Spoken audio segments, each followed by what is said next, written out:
तो अभी इसी महीने अप्रैल 2020 में क्रूड ऑयल यानी कि कच्चे तेल का प्राइस आपने सुना होगा कि बहुत ज़्यादा गिर गया। एक दिन तो -$37 तक पहुंच गया, नेगेटिव हो गया। तो बहुत सारे लोगों ने डिस्कस किया, इवन मैंने भी कई अपने दोस्तों के साथ डिस्कस किया। हम बात कर रहे थे कि अरे इतना सस्ता हो गया कि ड्रम लेते हैं और ड्रम भर लेते हैं।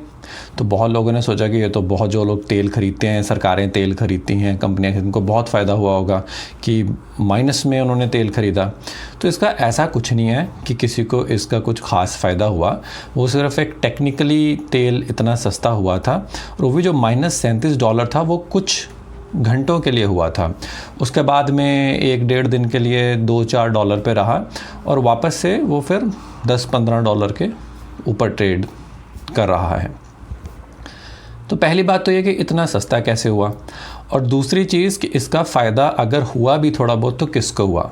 तो सस्ता होने का 3-4 कारण हैं। सबसे पहला, स्टोरेज। आपने ये सुन लिया होगा कि दुनिया में स्टोरेज ख़त्म हो रही है, क्रूड ऑयल को स्टोर करने की जगह नहीं है, तो इसके कारण उसका प्राइस गिर गया। ये ऐसे है कि मान लीजिए आपके घर में एक फ्रिज है जिसमें आप अपने टमाटर, सब्जियां वगैरह रखते हैं। अचानक से आपको पता चला कि टमाटर का रेट आज बहुत गिर गया। जो 50 रुपये किलो टमाटर होता था, आज 1 रुपये किलो, 2 रुपये किलो मिल रहा है। तो ठीक है, आप गए, आपने कहा कि मैं इकट्ठे कर लेता हूँ टमाटर।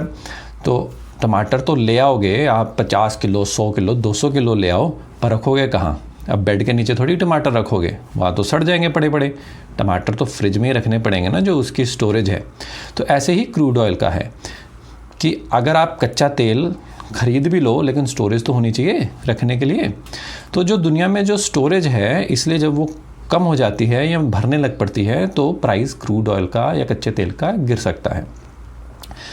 कंपैरिजन के लिए मैं बताता हूँ कि जैसे कि यूएस के पास 600 मिलियन बैरल की क्रूड ऑयल की स्टोरेज है।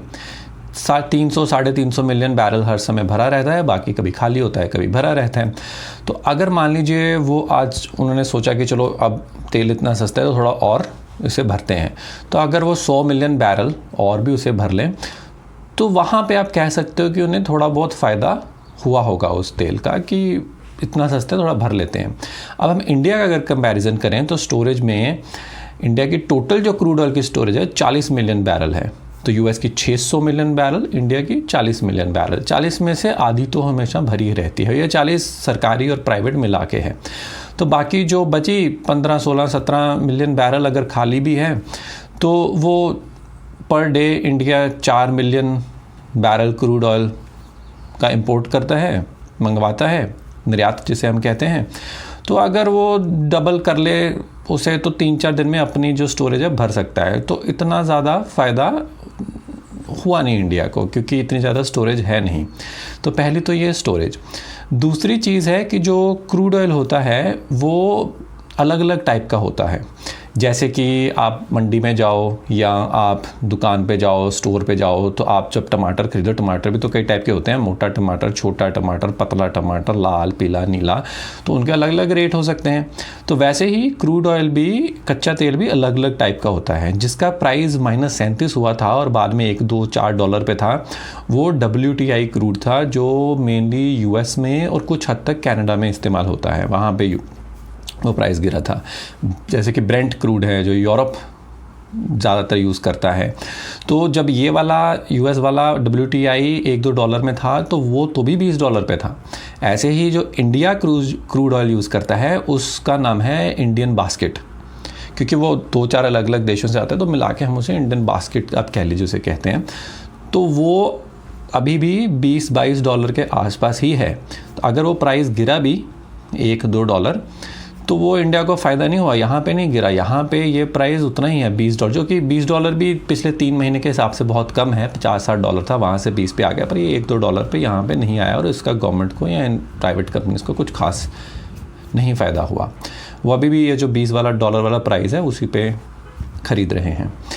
तीसरी चीज़ है कि क्रूड ऑयल ख़रीदा बेचा कैसे जाता है। चलो आप कहोगे कि चलो ठीक है, स्टोरेज नहीं ना सही, पर अगर $1 पे प्राइस है, तो जितना हम इस्तेमाल करते हैं क्रूड ऑयल अपने देश में, उतना तो ख़रीद सकते हैं।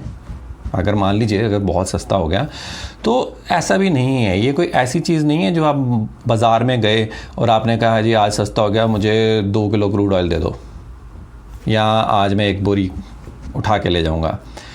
तो ऐसा नहीं है। क्रूड ऑयल फ्यूचर्स कॉन्ट्रैक्ट में ख़रीदा बेचा जाता है। फ्यूचर्स कॉन्ट्रैक्ट जैसे कि वायदा बाज़ार क्या होता है कि जैसे कि नेक्स्ट मंथ कितना आपको क्रूड ऑयल आपने ख़रीदना है, सरकारों को, कंपनीज़ को, वो एक फ्यूचर कॉन्ट्रैक्ट करती हैं अगले महीने का, इतने रेट पे अगले महीने हम इतना ख़रीदेंगे, और उसके नेक्स्ट मंथ का, उसके नेक्स्ट मंथ का, एक 2-2 साल फ्यूचर का भी किसी हद तक कॉन्ट्रैक्ट्स हुए होते हैं, जिसे हम फ्यूचर कॉन्ट्रैक्ट्स कहते हैं। वायदा बाज़ार जैसे आपने शायद हिंदी में अगर ये नाम सुना हो तो वो पहले ही काफ़ी कॉन्ट्रैक्ट्स होते हैं, तो उस हिसाब से क्रूड ऑयल ख़रीदा बेचा जाता है। तो ये ऐसे नहीं है कि आज गए और सारा का सारा आज आप जो मार्केट में रेट है उसे पे आप ख़रीद लोगे।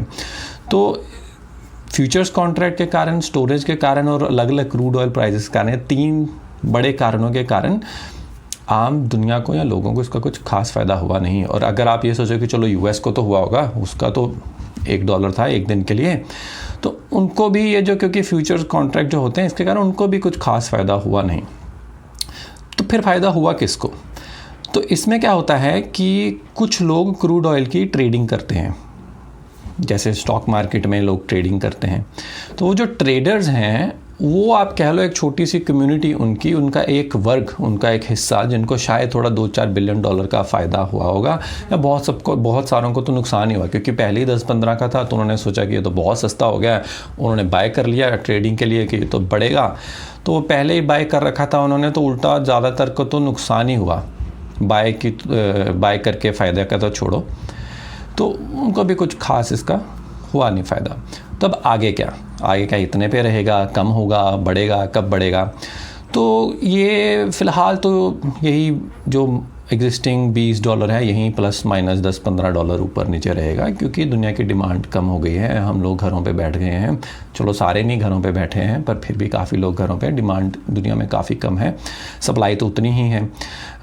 तो सप्लाई जो है वो इंस्टेंटली ऐसे नहीं कि आज ही गए और हमने बंद कर दी सप्लाई भी बंद करने के लिए थोड़ा टाइम लगता है। और जब कंपनी सप्लाई फ्यूचर में धीरे धीरे बंद करेंगे, जब उन्हें लगेगा कि अरे भाई जितने में ये बिक रहा है इतने में तो हमारा खर्चे पूरा नहीं हो रहा, तो धीरे धीरे कंपनियां फिर सप्लाई कम करनी शुरू करेंगी। और जब सप्लाई कम होनी शुरू हो जाएगी, डिमांड थोड़ी बढ़नी शुरू हो जाएगी, तो प्राइस अगले कुछ महीनों में या 1 साल में $30-40-50 तक जा सकता है। बहुत ज़्यादा भी प्राइस बढ़ सकता है अगर डिमांड बहुत ज़्यादा बढ़ गई और सप्लाई बहुत ज़्यादा कम हो गई। वो कैसे होगा?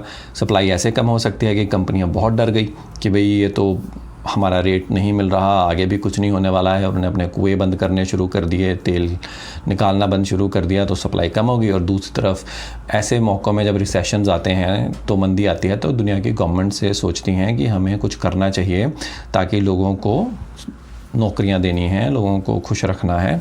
तो गवर्नमेंट्स बहुत पैसा खर्चना शुरू कर देती हैं, सड़कें बनाना शुरू कर देती हैं, बिल्डिंग्स बनाना शुरू कर देती हैं, इंफ्रास्ट्रक्चर बनाना शुरू कर देती हैं, बड़े बड़े शहर ही बसाना शुरू कर देती हैं। और ज़्यादातर दुनिया के गवर्नमेंट्स ये करती हैं ताकि ऐसे क्या कि लोगों को नौकरियाँ मिलेंगी, उनके पास और पैसे जाएंगे, वो खर्चेंगे, तो इकॉनमीज़ आगे बढ़ेंगी।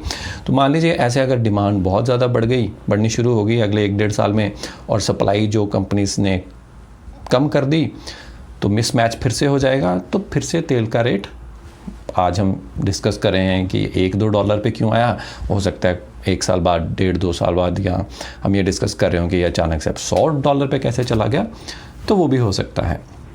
तो इसलिए as a recap, crude oil का जो प्राइस $1-2 गिरा था, उसका आम लोगों को या सरकारों को कुछ उसका फ़ायदा ख़ास नहीं हुआ। वो आज भी $20 के आसपास में बाय कर रही हैं। और दूसरी चीज़, क्या ये हमेशा ऐसा रहेगा? हमेशा ऐसा नहीं रहेगा। ये वापस एक दिन बढ़ेगा, ये साइकिल है, ये चलती रहती है।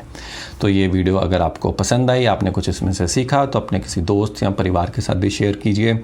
अगर आपका कमेंट है तो नीचे कमेंट लिखिए। और इस चैनल पे और भी वीडियोस हैं जो ऐसे ही सिंपल भाषा में आपको कम्प्लेक्स चीज़ें एक्सप्लेन करती हैं, उनको भी देखिए। और फिर आएंगे एक नए सब्जेक्ट टॉपिक के साथ। Bye for now.